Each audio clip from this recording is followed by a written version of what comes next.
Hi everyone, this is doctor Nida Mehtab और मैं ये चैनल उन सब लोगों के लिए बना रही हूँ जो कि अभी बीडीएस कर रहे हैं। Learn with fun, dental madam के संग।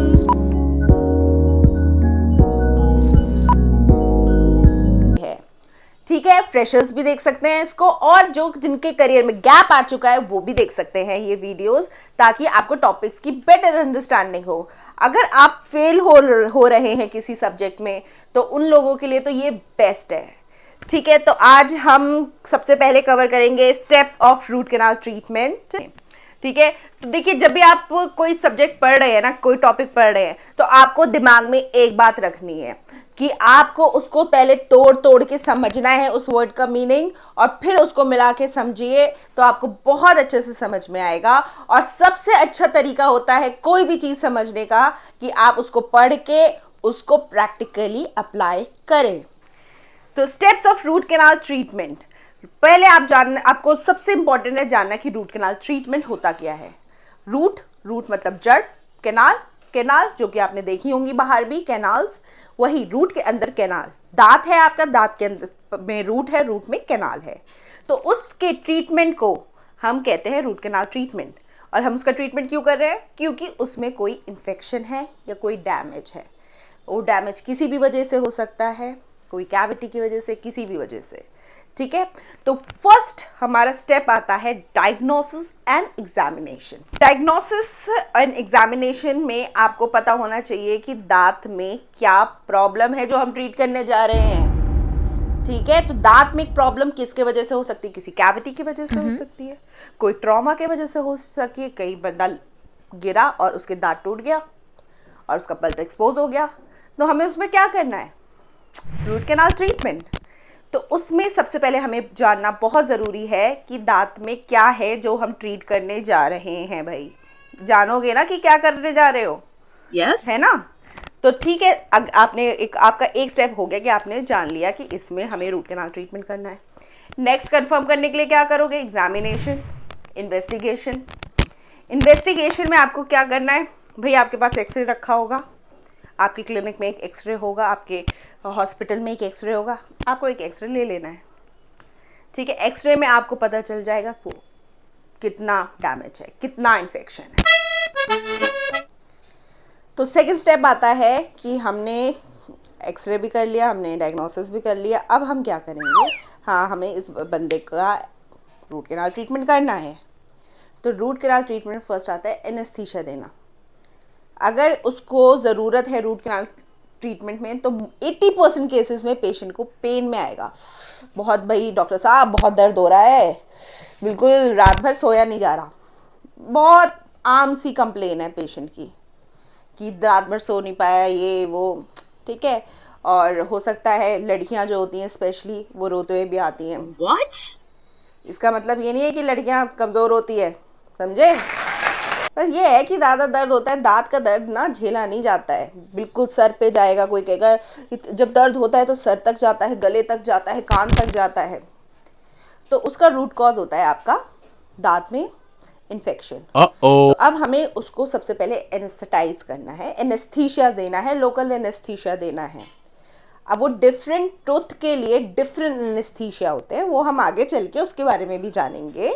ठीक है, तो हमें एनेस्थीसिया दिया हमने फर्स्ट कि नम हो जाए वो एरिया, सराउंडिंग एरिया नम हो जाए, पेशेंट को हम जो ट्रीटमेंट करने वाले हैं वो पता नहीं चले। एक्सेप्शनल्स हर जगह होते हैं, एक्सेप्शंस हो सकते हैं कि पेशेंट को नम करने के बाद भी नहीं हुआ, वो हम एडवांस केसेस में पढ़ेंगे कि वो क्यों होता है, कैसे होता है, लेकिन मोस्ट ऑफ द टाइम हो जाता है एनेस्थेटाइज। पेशेंट जो होता है वो रिलैक्स हो जाता है।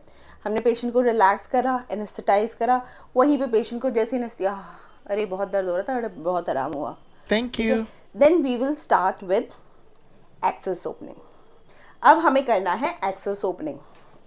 ठीक है, अब यही है कि हर जो इंडियन डेंटिस्ट आपको यही बताएगा कि एक्सेस ओपनिंग करनी है, लेकिन उससे पहले और एनेस्थीसिया के बाद और एक्सेस ओपनिंग से पहले एक स्टेप है जो कि सारे डेंटिस्ट नहीं करते हैं, इंडियन डेंटिस्ट स्पेशली, बाहर तो करा जाता है।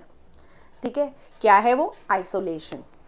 रबर डैम से आइसोलेशन क्या करना या कॉटन से आइसोलेशन करना, सलाइवा ना जाए। ठीक है, लेकिन वो हम नहीं करते हैं।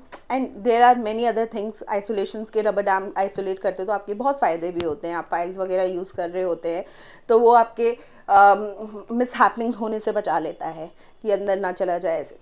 तो ये तो फ़ायदे हैं। तो आइसोलेशन भी एक पार्ट है हमारा रूट कैनाल ट्रीटमेंट का। तो हमने क्या किया, एनेस्थेटाइज किया, हमने आइसोलेट किया, फिर हम करेंगे एक्सेस ओपनिंग। एक्सेस ओपनिंग क्या होती है कि हम थ्रू द आपका क्राउन जो होता है दांत का, उससे जा रहे हैं रूट कैनाल की तरफ, ताकि हमें डायरेक्ट एक्सेस मिले आपके पल्प चेम्बर में, ताकि हम उसको अच्छे से क्लीन कर पाएँ। तो एक्सेस ओपनिंग जैसे नाम ही बता रहा है कि हमें एक्सेस चाहिए रूट तक जाने का, तो हम वो ड्रिल करते हैं। जैसे कैविटी प्रिपरेशन करते हैं वैसे ही हम प्रिपेयर करते हैं उसको, हम जाते हैं कैनाल्स की तरफ। Then next steps come cleaning and shaping, biomechanical preparation. Cleaning and shaping से क्या होगा कि हम पल्प जो होता है, डेड पल्प है, इन्फेक्टेड पल्प है, उसको निकाल लेंगे। ठीक है, अभी जब मैं कोई केस करूँगी पूरा इंटैक्ट भी निकल आता है कभी कभी, तो मैं आपको उसकी फ़ोटो ज़रूर शेयर करूँगी ताकि आपको पता चले कि इंटैक्ट पल्प जब निकलता है तो कैसा दिखता है। और ज़्यादातर ये होता है कि उसका डेब्रिस निकलता है, तो जो इन्फेक्टेड डेब्रिस होता है वो क्लीन करने के लिए it's very important cleaning and shaping. And in between we have to irrigate, irrigation से भी आपके बैक्टीरिया ख़त्म होते हैं। उसके बाद क्या करना है, वी हैव टू, अब हमने क्लीनिंग एंड शेपिंग कर ली, next we will come to filling. तो हमने क्या पढ़ा, diagnosis and examination first step, second step क्या आया, anaesthetise, third step isolation, fourth step access opening, और उसके बाद क्या हुआ, क्लीनिंग एंड शेपिंग। नाउ अब जब हमने क्लीनिंग कर लिया, उसको गड्ढा खोद दिया, अब गड्ढा भैया भरना तो पड़ेगा ना, जो गड्ढा खोदा है तो भैया अपना गड्ढा खुद भरो। क्या करेंगे, now we have to filling करनी है हमें कैनाल्स की। फिलिंग्स क्या यूज़ करते हैं, जैसे वी यूज़ गट्टा पर्चा in adult patients, in adult tooth क्या करते हैं, हम गट्टा पर्चा से सील करते हैं ताकि वो उसमें अब कुछ गंदगी जा ना पाए, तो इसलिए हम उसे सील कर देते हैं। We give temporary filling initially, और फिर हम पेशेंट से कहते हैं कि आप देख लो कहीं आपको पेशेंट रियाकर तो नहीं हो रहा है। अगर रियाकर हो रहा है तो वी हैव कि हम आपका जो टेम्प्रेरी है वो निकालें एंड देन अगेन हम कैनाल्स तक जा पाएँ। तो हमने क्या करा, अब फिल कर दिया अपने कैनाल्स को, हमने फिर टेम्प्रेरी फिलिंग करा, टेम्प्रेरी फिल के बाद हम फाइनल फिलिंग करेंगे। एंड अब हम दांत का शेप बनाएंगे ताकि उस पर आके कैप लगा पाएँ। अब कैप लगाना तो भाई बहुत ज़रूरी है, ये नहीं रूट कैनाल करके छोड़ दिया। कैप लगाना क्यों ज़रूरी है भाई, वो दांत में इन्फेक्शन था, दांत में डैमेज था ना, अब वो दांत वैसा तो नहीं रहा जैसे ऊपर वाले ने दिया था, खराब कर दिया है ना, अब उसको ठीक करना ज़रूरी है, उसको फंक्शनल बनाना ज़रूरी है कि वो आपके जो फंक्शंस करता है वो पूरा कर पाए। तो कैसे करेंगे वो ऐसे करेंगे कि हम उस पर कैप लगा देंगे, और कैप लगाने के लिए हम उसको प्रिपेयर करेंगे, उसकी जो है क्राउन प्रिपरेशन करते हैं, and then we take impression and send it to the lab. Lab जाएगा, लैब से कैप बन के आएगा और वो हम उसके ऊपर लगा देंगे, कैप लगा देंगे, फिर हम वो फंक्शनल हो जाएगा दांत। तो this is very important. Last step जो होता है that is also very important, follow up. भाई पेशेंट को आपने ट्रीट किया है, फॉलो अप तो कराएंगे ना, कि फॉलो अप किस चीज़ के लिए करा सकते हैं, चलो दांत सही है, आपका दांत बढ़िया हो गया, सब कुछ हो गया, क्लीनिंग के लिए भाई के लिए प्रोफेशनल क्लीनिंग कराना बहुत ज़रूरी है। आप अपने ब्रश कर लेते हैं, चलो मैक्सिमम पेशेंट्स एक ही टाइम पे ब्रश कर रहे हैं, मैं आपको बताता हूँ, और बच्चे तो शायद वो भी नहीं कर रहे हैं, तो उनके तो दांत वैसे ही ख़राब हो गए। तो हमें एज अ डेंटिस्ट हमारा ये फ़र्ज़ बनता है कि हम उनको बताएं कि 2 टाइम आप ब्रश कीजिए और आप फॉलोअप मेंटेन करिए। फॉलोअप पे कुछ भी हो सकता है, आपकी स्केलिंग हो सकती है, कोई कैविटी है हम देख के उसको कैविटी के ही स्टेट पे रोक सकते हैं। तो हम फॉलोअप हो गया, फॉलोअप के बाद आपको पता चल गया रूट कैनाल ट्रीटमेंट से हम दांत सेव कर रहे हैं, उसको एक्सट्रैक्शन, उसको निकलने से बचा रहे हैं। तो these are the steps of root canal treatment.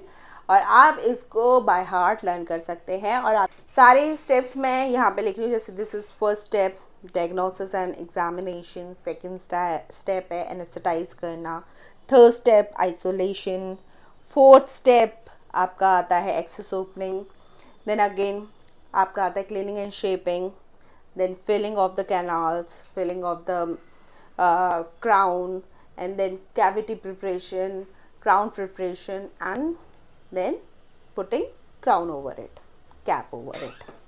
ठीक है, follow ups तो बहुत ज़रूरी है, ठीक है। Now you know all the steps of root canal treatment. तो अब आपको डिटेल्ड ये स्टेप जानने के लिए हमारी और वीडियोस भी देखनी पड़ेंगी। नेक्स्ट वीडियोस देखिए, उसके लिए आपको सब्सक्राइब करना पड़ेगा, बेल आइकन प्रेस करना पड़ेगा। और अगर आप किसी स्पेसिफिक टॉपिक पे चाहते हैं हम वीडियो बनाएं तो आप कमेंट सेक्शन में कमेंट कीजिए। और इन केस अगर आपको लगता है कि ये वीडियो भी आपको हेल्प नहीं कर पा रहा है, आपको 1-on-1 सेशन चाहिए, तो आप अपना, अब मैं ये कॉन्टैक्ट नंबर आपको दे रही हूँ, इस पर आप मैसेज कर सकते हैं, तो हम 1-on-1 सेशंस भी रख सकते हैं।